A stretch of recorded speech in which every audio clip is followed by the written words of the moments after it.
Hey Emma, Yes, Madelyn. what do you say after you've fooled someone, but then you realize it's opposite day?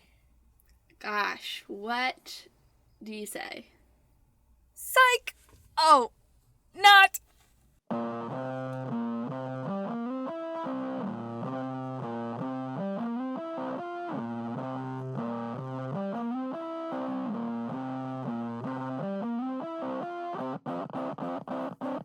Hello. And welcome to not an episode of Talk This. Psych! It is an episode It's dangerous to podcast alone. I ruined that intro. I'm one of your hosts, Madelyn. I'm your other host, Emma. And we're here to provide the lulls here. Exactly. Yeah. Once on our weekly show here, Talk This. I thought It's dangerous. What? Did you want me to say the subtitle again? I'm just psyching Emma out all over the place right now. This is Talk This.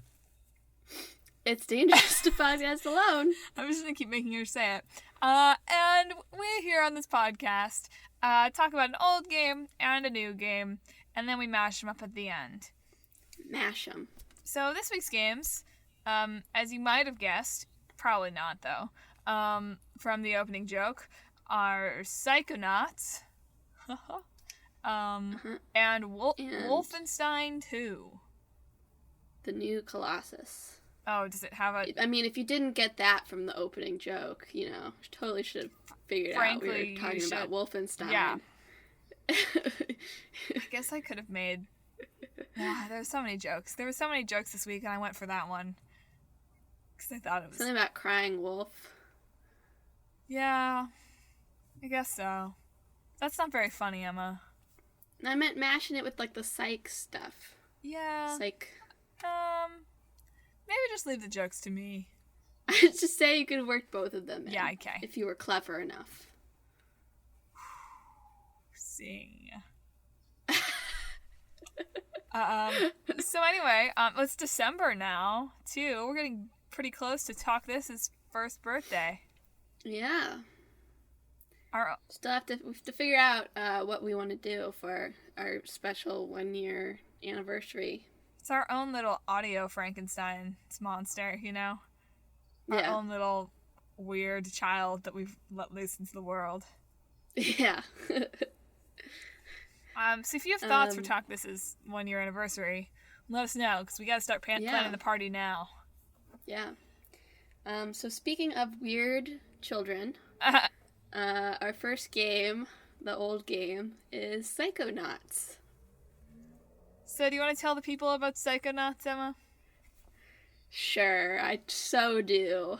So Psychonauts is it's not an open world game, but it's pre-open world. I don't know, because you have a very small space, but you can run around as you want in it and do little side missions. I don't know what those used to be called. A platformer.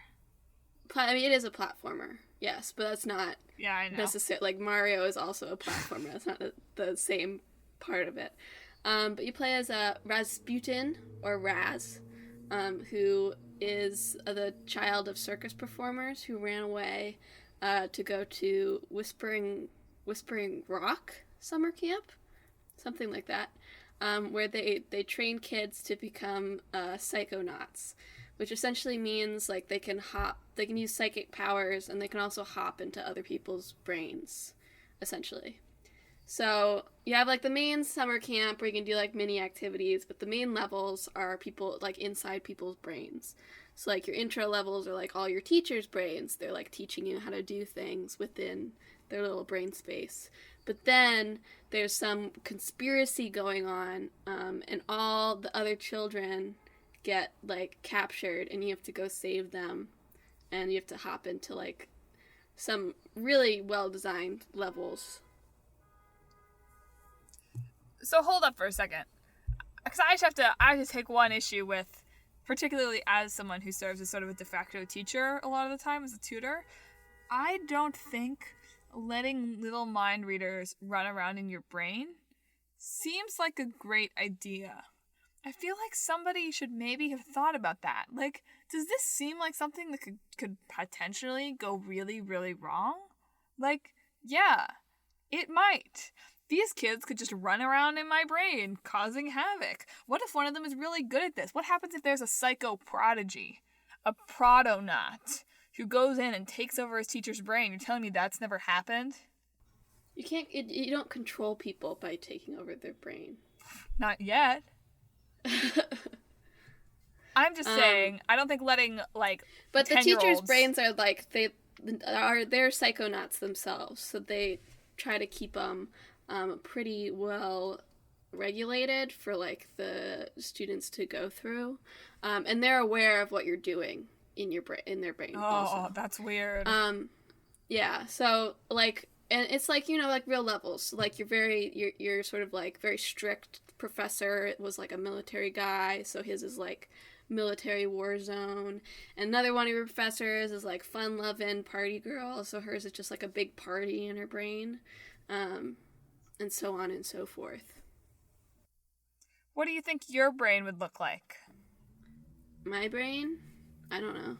Well, think about it, because that seems like something interesting. I'm now thinking you about think it. About I it. am thinking about it in my brain. Or maybe the little 10-year-olds that are just running around in my brain are thinking about it. I don't know. Mm-hmm. Anyway, continue. Yeah. So, it was developed by Double Fine, which is a company that I think also made Grim Fandango. Yeah.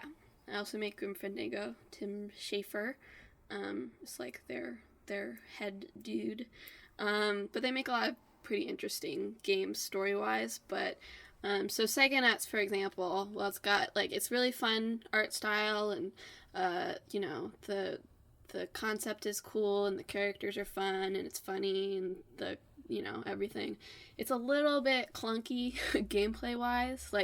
I played 85% of it, I think, and it's just very hard to get Raz to do what you actually want him to do a lot of the time, which when it first came out held it back a lot as it was selling, but since then, it's a cult game, and since the digital marketplace has opened up, they've sold way more copies than they did at its original release, which is I think why they're able to be developing the sequel that's coming out next year now.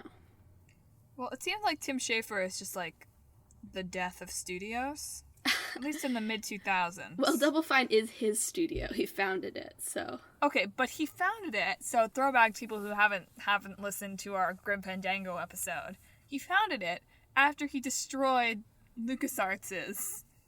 He didn't destroy it. Well, I know. But Grim Fandango did so poorly, Grim Fandango, his game, that it closed. Okay, but that was just more saying. LucasArts was still on the adventure genre when the adventure genre was dying. So, that has more to do with the times than, anything else. But Double Fine has been around since then. So, they still are a studio. So, I think it's a little bit of an exaggeration. Just saying. Except that this game was not, they were developing it with initial backing from another publisher that then closed because this game did really badly at first.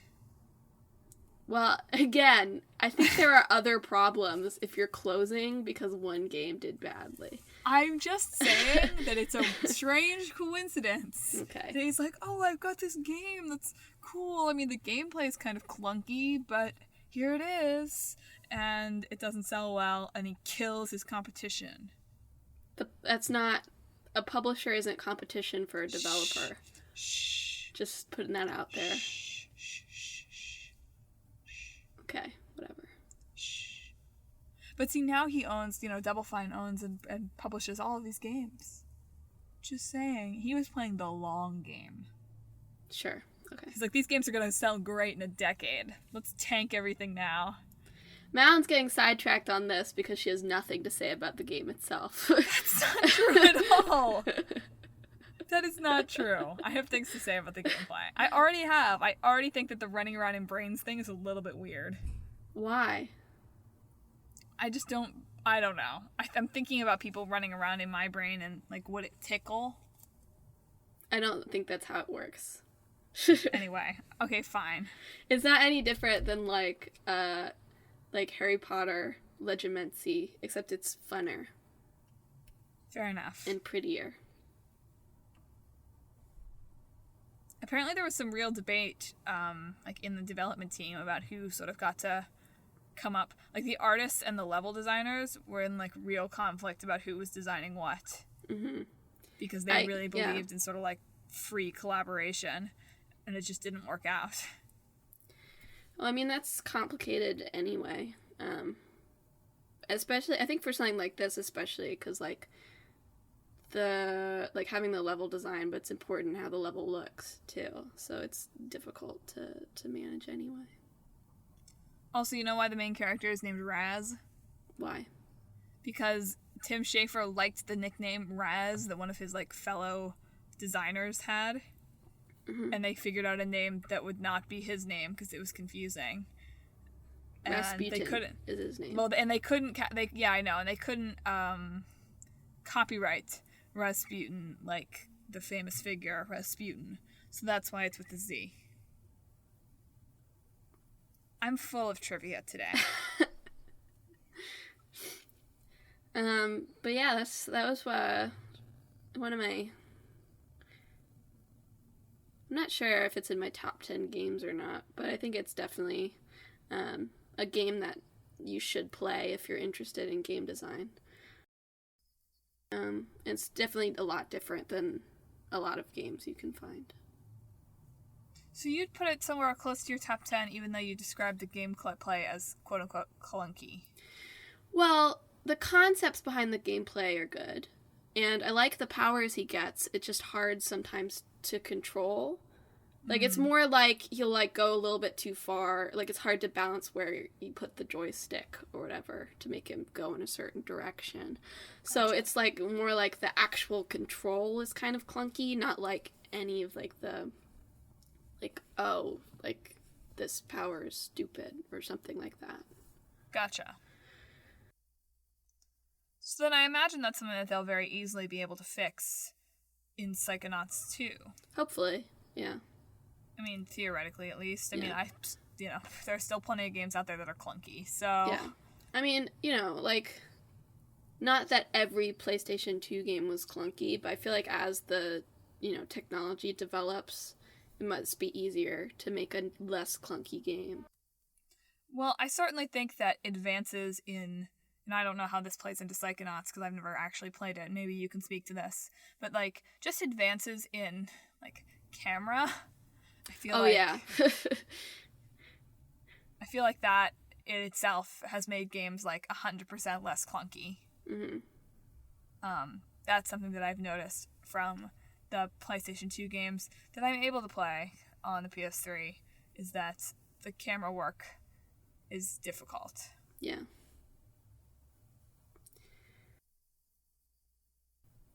Yeah, for sure. So have you thought about it? What would your brain look like?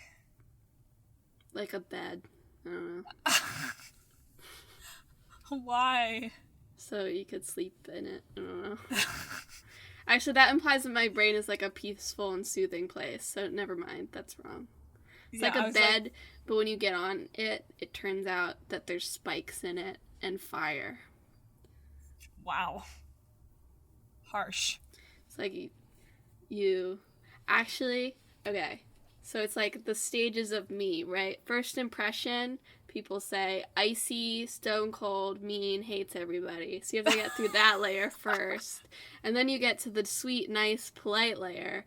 And then you go down further, and then you get to, like, the hellfire at the core of myself. Wow. That was dark. Sorry. No, yours should be some kind of, like, meta game. It's like you go in and your brain is a video game. No. Why not? I don't really ascribe to the... I think gamification can work for some things, but I don't really ascribe to the belief that if you treat your life like a game, that'll make you more successful.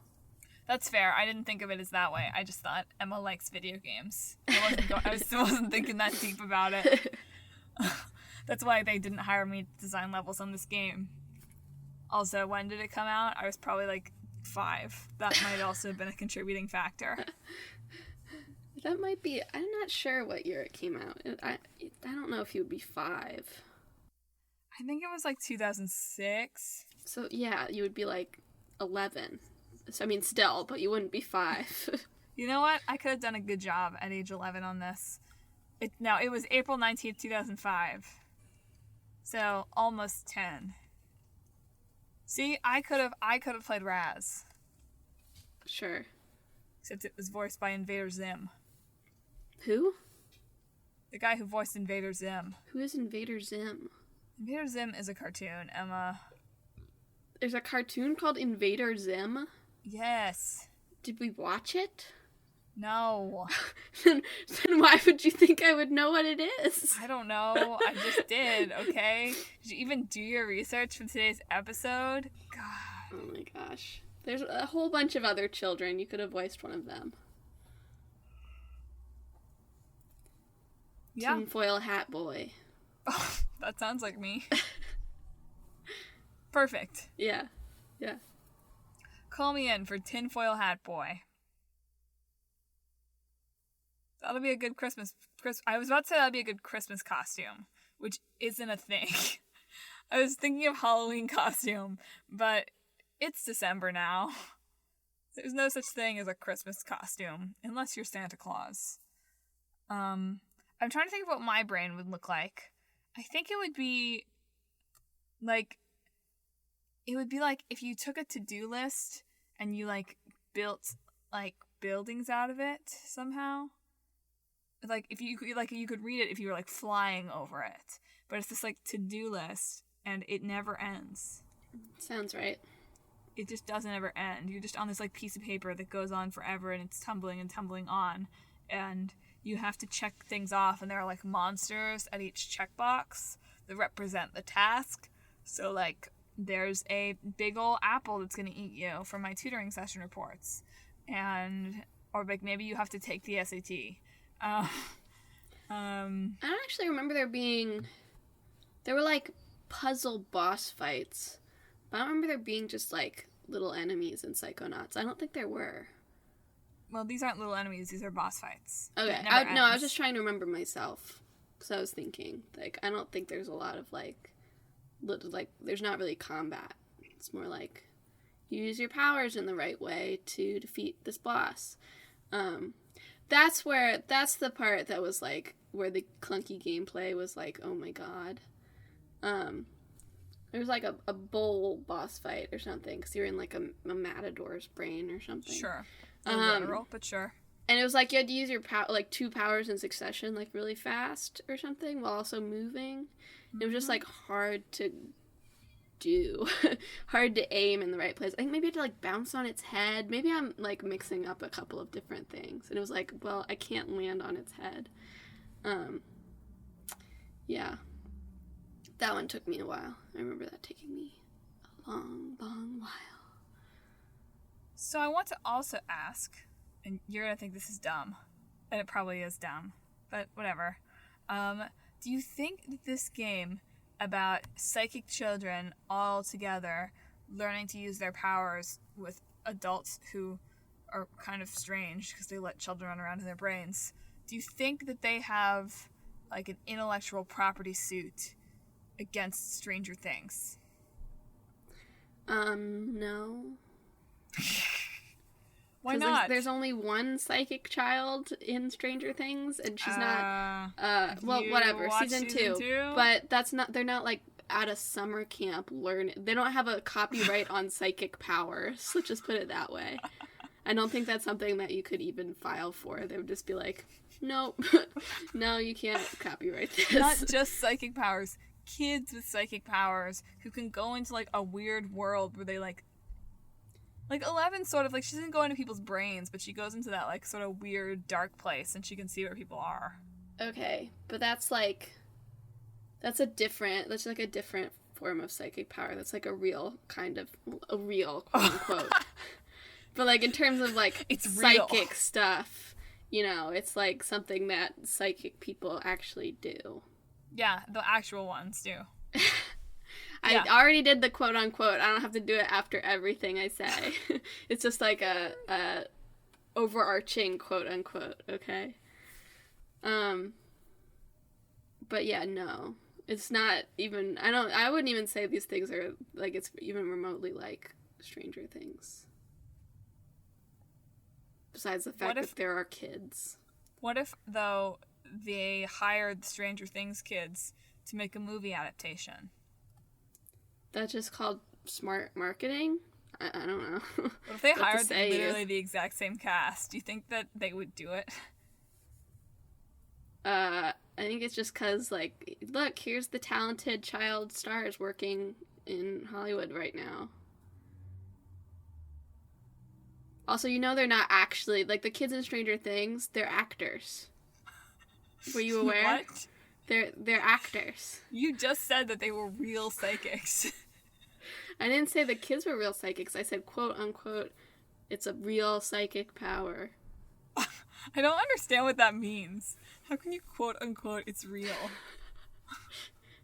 Well, in terms of, like, the jumping into people's brains thing, in the way Psychonauts does it, is pretty unique. Whereas, like, if you think about psychics as they've been done in cross-media, there's, like, certain powers that are, like, consistent. So that's what I'm saying. Like, within, like, the thought of psychics, like, the trope, they're, like, the real powers, quote-unquote. I don't think real is the word that you're looking to use here, but I understand that, yes, theoretically, as far as I know, our brains are not little worlds. Okay. I don't think you fully get what I'm saying, but that's okay. You're just gonna make that face at me, so. I'm sure that all of the listeners know exactly what you're talking about. Uh-huh. No, really, I don't understand. What do you mean by real as opposed to quote-unquote real? Well, like, okay. So, if you came across someone who said that they were psychic, and they said you had a little world inside your brain that they could jump into, even if you were predisposed to think psychics were real, you would say no. But if you came across a person who said that they were psychic, and you thought, okay, maybe, and they said, I can put a blindfold on and tell where someone is by sort of, like, sending out my consciousness. That sounds like something psychics can do. Because that's how they've been done in media many times. Hence, something that, quote-unquote, real psychics can do. Okay, I get it. Say quote-unquote real psychics again. No, thank you. Oh, yeah, I understand. There's a psychic around the corner. I should go ask her. Okay. If I have a little world in my brain. But, no, there's, like, what I mean is, there's a word for what that I can't think of right now. But there's, like, a word for what 11 does. Yeah. Whereas there's not, like, a word, like an English word that has a definition. Yeah, she has sort of some kind of, like, it's not really telepathy, right? Because she's not just, like, reading minds. Well, she's, like, sending out her consciousness She's to astral someone. projecting. There you go, astral projection. I think that's just an X-Men word, but... I think, no, it's, like, a real... No, oh, my God. That's a term. Not just, like, X-Men or whatever. No, it's, like, it's a real thing. But that's what I'm saying. I understand. Okay. I also think, I don't know if I believe more in little worlds in my brain or in astral projecting. So, I think that thesis is faulty. Okay.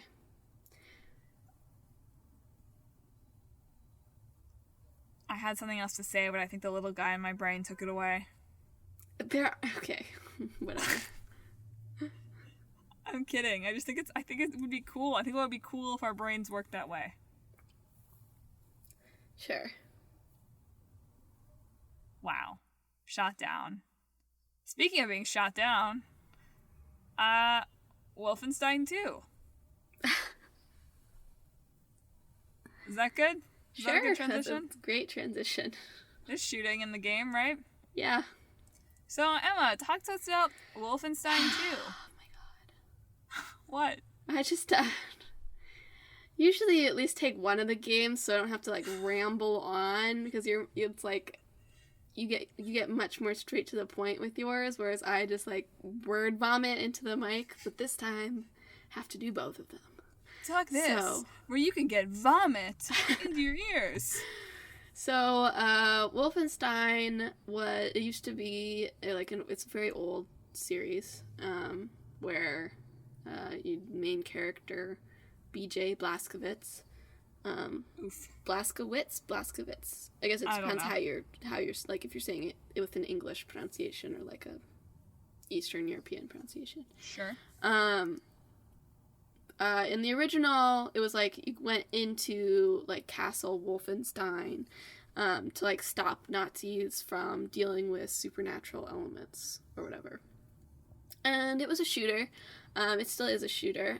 But this Wolfenstein and its prequel, I believe, are developed by a different company than the original ones. They like sold the rights to this company.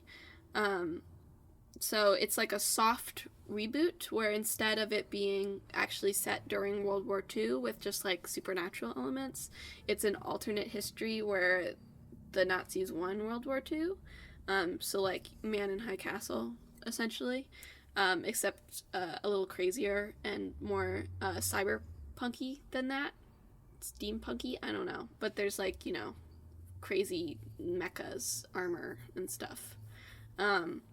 And Wolfenstein 2 is the sequel to Wolfenstein The New Order that just came out. And you play as BJ Blazkowicz still, who is sort of like the infamous member of this sort of resistance troop who are fighting for freedom against the Nazis. And while Wolfenstein 1 took mostly place in Europe, Wolfenstein 2 is all about the US. And so if you're thinking to yourself, I'm one of the people that listens to us that isn't super into video games, but I feel like I've heard of this game. You may have, because it was sort of the subject of a little bit of, I hate to call it controversy, but it was the subject of a little bit of controversy, like 2 months ago now, I think. Mm-hmm. Which I posted about it. I think it was a Read This at some point. Because, this being an alternate history where the Nazis won World War II, Nazis do not get a great portrayal in this game. You shoot a lot of them, I imagine. Yeah. They are the enemies. And some people had a problem with that. I mean, their marketing team did go all out. Yeah, they did say I would say that about, their marketing team went almost farther than the game goes. Which, like, I don't think is a problem. Like, sorry if you're a Nazi, but maybe you should, feel bad about yourself for being a Nazi. Maybe that's something good. They did market it as, like, make America Nazi-free again. Yeah, that's what I'm saying. I mean, that's marketing's job, is to just get people talking about the game in whatever way they possibly can. So marketing did their job and seized on what they saw as a trend and a political hot topic right now and a way to sell their game. And I'm sure they also don't love Nazis, but at the end of the day, it is a little bit like they wanted people to latch onto this. So a lot of people, though, so like, let's take away sort of maybe the Nazi element just for a minute. Then you have no game. No, I'm not talking about the game. I'm talking about the marketing. So they marketed it, as a sort of spin-off on the Make America Great Again slogan, obviously. Mm-hmm. And so even if we take away sort of the implicit, like, by using that slogan, you're implying that campaign's support for Nazism, which, maybe this video game podcast is not the place for that discussion. Not that it can't be, but just for the moment, I'm sidestepping that discussion just to say that some people said, like, oh, like, why are you getting political? Like, you're a game company. Like, even apart from, like, the sort of Nazi ramifications, that people got a little bit flustered by the fact that they spoofed this political slogan, and that they shouldn't have gotten political in that way. Yeah. So I watch a channel that's called Games as Literature that I recommend. And he just did a very interesting discussion about, like, the keep politics out of games debate that's happening right now.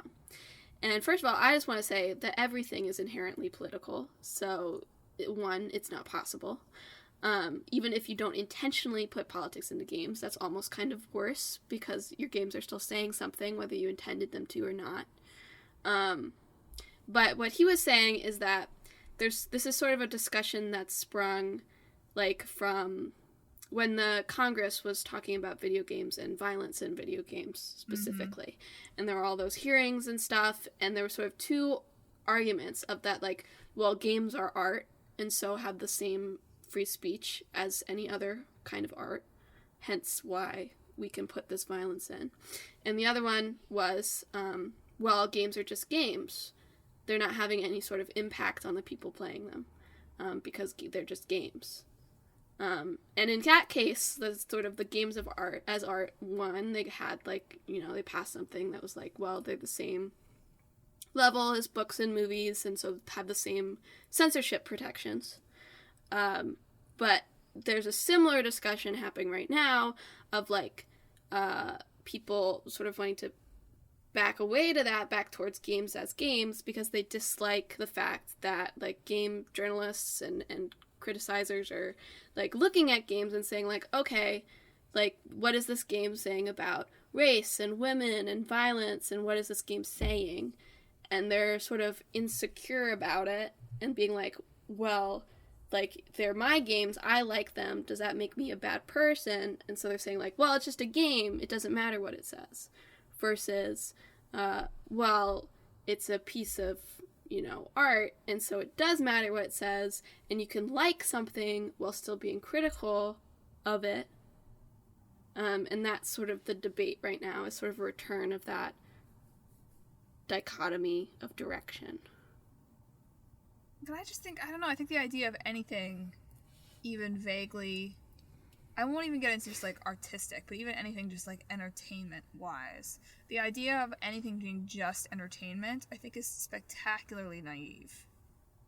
I think that, like you said, I mean, not only is, okay, even if you're not intending for something to be political, in some way, it is political, right? But if you're intentionally making a game that isn't political, that's political in itself. But I just think that the idea that there's anything that exists that is just pure entertainment is just not the case. That anything that you watch, you have some, or you play, or you read, or you whatever, however you interact with this entertainment medium, you have some kind of reaction to it and some kind of experience of it, and you take something away from it. And yeah, most of the time, it's not life-shattering. It's not earth-shattering. I talk about this in my Dad of Light blog, my last blog for that Watch This Dad of Light. That, yeah, like, if you're lucky, maybe half a dozen times in your life, you see some kind of artwork or whatever that changes your life, and you walk out and you're never the same. Right? I don't think it even happens that often, and I'm someone that theoretically makes art for a living. But even saying that, like, it just doesn't happen that often. And it's naive to think it does, and that's why all the people that are like, ugh, violent video games, like, they're ruining our children, like, that's why they are Well, dumb. To be fair, I do think it has more to do with, like, this is what you've seen in everything you've consumed over your whole life, versus, like, oh, they play one violent video game, they're really violent. Whereas if, like, I think they're more worried about, like, oh, they play 50 violent video games that show sort of the same schema of violence, of it being, like, you know, that don't like engage with violence necessarily, like they're just violent, I can be concerned about that. Like, I understand concerns about violent video games. But see then, okay, so I just feel like, okay, so I feel like to me, it's the same people that want to say, oh, violent video games, like, these are bad for our children and bad for America and whatever. Not to stereotype, but I am a little bit. I feel like it's those same people who are saying, oh, like, games shouldn't be political. See, I don't think so. Really? I think there's people, gamers, who just want games to be games and don't want it to be anything else. So violence doesn't matter. Politics, they shouldn't be concerned about violence. There shouldn't be politics. Like, the game shouldn't be trying to say anything, but because it doesn't have any impact on people. Games are just games. And look, I agree that that's a valid way to play a video game. Like, I'm not trying to take away and I'm not saying you, Emma, I'm saying you to this hypothetical person. I am not trying to take away your simple, entertaining game. Like, sure. If you want to just play the game as the game and not think about what it means, that's your right. Same way as I can go watch a movie and not think about what it means, or I can read a book and not try to look for the underlying symbolism, or yada yada yada. I can look at a piece of art and just think it's pretty. Yeah. But I'm see, not trying. The conflict right now, and this isn't exactly like on the level of like, Nazi killing or anything, but like, think about like Gamergate, and we won't get super into that, but people responded badly to people saying, look at these games. Well, maybe Gamergate is a bad example, but Anita Sarkeesian as a person, let's say. All she says is like, look at these games, let's look at them objectively and say, what does it say about their portrayal of women? And people they don't want to be called sexist. That's the thing, and maybe they're not even like, well, everybody's sexist and racist to some degree. That's just how the human works. But they say like, I like this game, so what if it says this about women? It's just a game. It doesn't say this about women. That's what they're saying. No, I get that. I just think that obviously this is sort of a cultural reckoning point that we're having right now. But like you said, there's nothing wrong with playing a game just for entertainment, if that's what you want to do. But at the same time, like, you have to not be bothered then by the fact that people are critiquing those games. Like, just avoid it if it bothers you that much. I mean, that's not the best solution. The best solution is to think about it, and like accept that. Like, Kingdom Hearts, for an example. I love Kingdom Hearts, but I can still be bothered by the fact that it's basically a damsel in distress story. And that's like, not the most creative story schema out there, or the most interesting one, even. But that doesn't mean that I have to like, and I can recognize that and still like Kingdom Hearts and still be aware of the fact that it has its flaws. But some people aren't able to separate those two things. So then so I have a lot of thoughts to collect about what you just said. I think part of the problem, and this is difficult to balance, right, is that people, obviously, like you said, people don't want to feel sexist or racist or yada yada yada, whatever, when somebody critiques their game as potentially advancing some of those ideas or whatever, right? Mm-hmm. But I just think that part of this comes down to, well, it has to be a lot less high stakes to admit that you are, like, just because you like a game that is sexist or racist doesn't make you a horrible person or, like, violently sexist or racist. It just means you didn't engage with it. Maybe you didn't even notice. Maybe it's not something that you think about because it's not something that affects you. And that doesn't make you a horrible person. It just means that you need to examine what you like about this game and why. And that being able to admit that you like this game, even though Like, and being able to say, like, like you said, like, I like this game, even though it's sort of problematic. Like, that's okay, as long as you engage with that. Yeah. But then I have the question of, okay, so in Hollywood right now, right? And media, and a lot of these high-profile industries, unfortunately less so in some low-profile industries, but whatever. In entertainment and the media right now, we are seeing this, like, this great felling of powerful men who have exploited their power, right? And in, you know, the aftermath of that, particularly with such people as, you know, Louis C.K., or not that anyone has ever, you know, we've missed our chance with Woody Allen, but with Woody Allen, you know, you have to look at their work and you say, like, ugh. And so at what point with these games that are, I hate the word problematic, but problematic, do we have to say this reflects back on the people that created them and we shouldn't support this? Well, I think it's a little different. That, like, the creator to the content versus the content to the creator. Mm-hmm. I think that's different. I think that's something that's hard, like, you know, like, you can't take every story and be like, oh, this has a damsel in distress, let's condemn it. Like, it's not possible, and it's not fair either, necessarily, because something that might be lazy when it comes to using a damsel in distress trope might be really valuable in other ways. And so, you can't just take one part of a content and apply it back to the creators and say, the creators are awful people. Whereas, like, when the creator is the one who has done something wrong, it taints the content. You know what I mean? Yeah, I do. I see what you're saying. Anyway, Wolfenstein II. The BJ Blazkowicz is, like, even though it's a really, like, violent shooter game, and a lot of people have said that the gameplay in the second one is not awesome, but the story is really great, and the characters are really great, and BJ Blazkowicz is a pretty good example of being, like, he's not just like, oh, tough guy. He's, like, you know, an interesting character in his own right, which I think is good.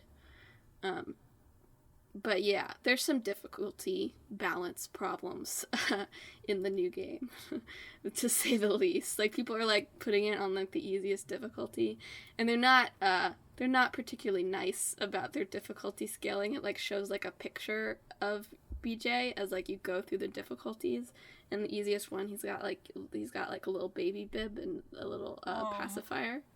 But even then, people are like, too hard. It's way too hard. Doesn't work. So that's probably, like, despite its story and characters and design and everything, it's not selling as well as it should be because people don't like the gameplay. Did you know that they had to...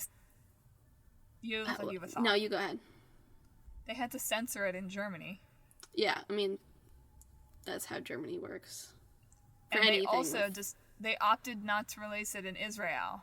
And so somebody there made some kind of, like, parody version about censorship. That's fun. Maybe I'll share that on the page this week. We should go into the crossover soon, but also I watched an interesting video talking about it that said, like, they didn't like this one as much as the first one, and they said they thought it was possibly because the development team is all, like, from all over Europe, and so the first game's focus on Europe, it felt like kind of more authentic and interesting because they actually, like, that's something they grew up learning. But they don't understand America. But they have less of an understanding of America, and so they felt like when they played it, they were like, felt like they missed some opportunities or something. Interesting. Yeah. So I have a baller idea for a crossover. Sure. Okay, so it's like Psychonauts in that you're a psychic who goes into people's brains, but you have to go into, like, a Nazi brain and, like, get through it and figure out how to make him not a Nazi. Wow. like Persona 5. Are there Nazis in Persona 5? No, but it's about making really bad people into remorseful people. Oh, dang it. By going into their hearts, not their minds, but sort of similar. So other way around then, other like alternate backwards crossover. It's this world of Wolfenstein where it's in the 60s, right, or something, right? It's like the 60s and the Nazis won and everybody's a Nazi, yada yada. But there's like a rebellion of psychics. Psychic rebellion. Yeah. Or rather, let's just make Wolfenstein's story even crazier. No. I changed my mind. It's the 60s. World War II is still being fought, and now both governments have developed these like psychic teams, that like instead of like code breakers, right? They try to intercept like mental messages by running around in people's brains. It's like a spy game in a brain. Allied psychics versus Axis psychics. I mean, that's the working title, but yes. That's not terrible. It's like Call of Duty World War II, except you're psychics. Stop making my game into other games. That's the how games work, though. If you add anything to a game, I know that's how I sell it, but I'm not selling out. Call of Psychics. Stop. World War II. Psychic Duty. Psychic Duty. Put that. Psychic Duty. Wow, you're 4 years old. Psychic Duty. Like, I don't hear you spitting out any ideas. No, I think those both are good. Psychic freedom fighters. Yeah. Go around psychicking people. I think there's something to the Nazi brain thing. I really think that could get very dark and interesting and probably win Game of the Year. Sure. So, pick me up. Double Fine. I think it would. No. I think you could do it. It would have to be like a really, really elaborate world in there. And it'd be like 20 games in one, right? There'd be shooters sometimes when you got into like the war zone of his brain or her brain. There would be like, I don't know, some like parts where you'd have to like disguise yourself as I don't know. I feel like there's just a lot to be mined there. Sure. It had a lot of potential for the game to get very political. And get a lot of free press. You take Wolfenstein 2 and you make it like it pretends to be like it can be a stealth game when it can't, but you actually make it be a stealth sort of game where you have to like psychically get information from people. Basically what I'm saying is I'm gonna make a World War II game where you're a spy, but I'm gonna tell you that it's inside of a Nazi's brain. You won't ever know that, but you'll just tell people in interviews, this is actually set inside of a person's brain.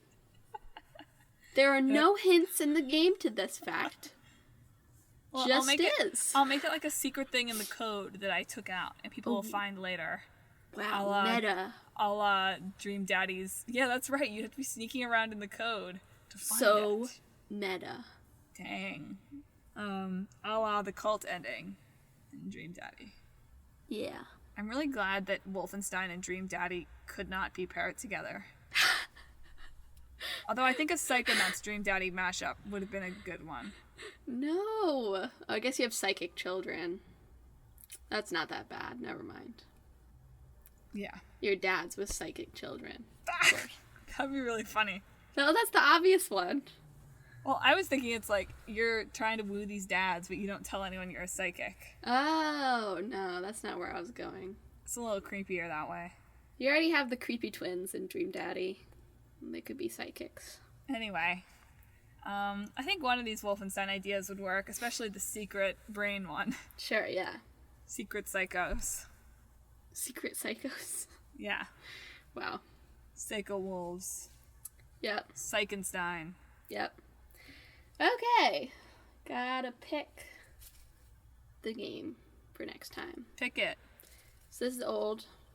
Pick. I haven't put another one in, but I think that's fine every once in a while. Make sure we're getting some of the older ones. Pick. Civilization. Yes! Yes! They just released, like, a new expansion for the most recent one, too. Ooh.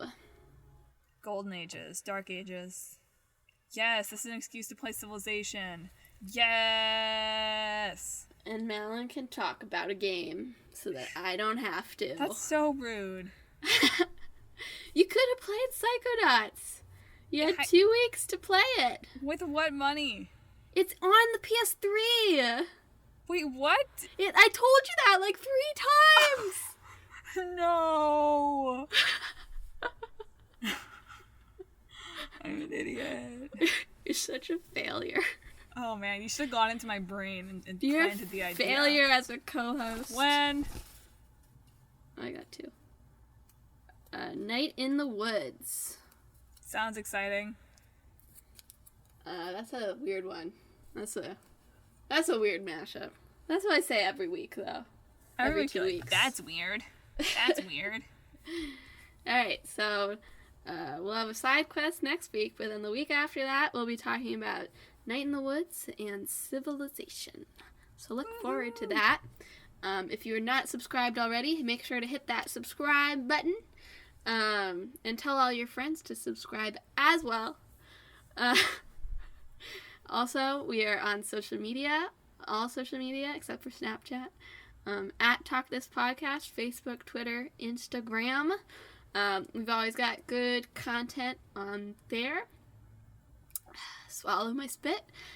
So make sure to follow. So make sure to follow us there. Our website is talkthispodcast.com. We've got blogs there. We do not have show notes because we're failures. I will one day post on our YouTube channel. I actually have a good idea for what to do on the YouTube channel, but I gotta get through the semester first. But it's at Talk This Sisters. If you want to go ahead and subscribe. Yeah, did I miss anything? You missed one very important thing. What did I miss? You missed telling everyone that if they don't promise to have a good day, we're gonna invade their brains and make them.